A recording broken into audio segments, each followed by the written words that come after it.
Алматыдағы перинаталдық орталық Германиядан әкелінетін су жаңа аппараттармен жабдықталмақ. Аса қажет саналған электроэнцефалограф және гипотермия аппаратын сатып алынған, енді оларды елге жеткізу ғана қалды.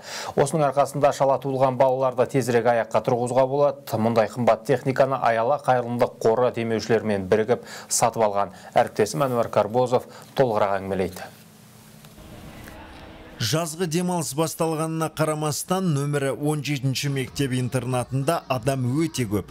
Білім ордасының мұғалімдері мен оқушылары бүгін құрметті қонақтарды қарсы алып жүр.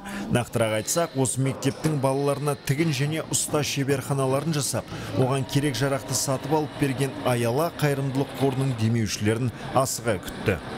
Бізге бірнеше мастер-класстар өтті. Ол мастер-класс дизайнерский дом Малидан Татьяна деген кісі келіп, бізге бірнеше мастер-класстар өткізілді. Біз сол кезде сабақ барысында өзіміздің істеп жүрген нәрселерімізді одан қаратай дамыта бастадық. Болашаққа келетін болсақ, біз қазір әйелдердің белдемшелерін тігіп жатырмыз. Және үйрендік деп айтсам да артық айтпаймын. Аяла қайырымдылық қорына алғысын болашақта мерзімінен бұрын босанған ата-аналарды айтатын болады. Себебі перинаталдық орталыққа тамыз айында қор қызметкерлері Германиядан судай жаңа құрал жабдық әкелмек. Оның арқасында көптеген бала жедел ем қабылдайтын болады. Сонымен қатар демеушілер балалардың клиникалық шипажайына тыныс алу тренажерін және де есту қабілеті төмен нөмірі 1-ші мектеп-интернатына робот техникалық конструктор сатып алған. Вот этот проект по вручению оборудования это один из Қажет құрылғыларды тапсыру Аяла қорымен бірлескен және пайдасы мол жоба болды. Қайырымдылық қорымен 2010 жылдан бастап жұмыс істеп келеміз. Осы уақыт аралығында Астана, Алматы, Ерейментаудағы бірқатар мекемелерге көмек көрсеттік.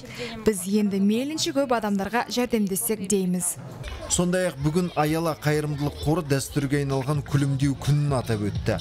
Алматы және Алматы облысындағы 7 балалар үйінің 500-ге жуық тәрбиеленушісі қиял әлемі саябағына келіп аттракциондарға қалағандарынша отырды.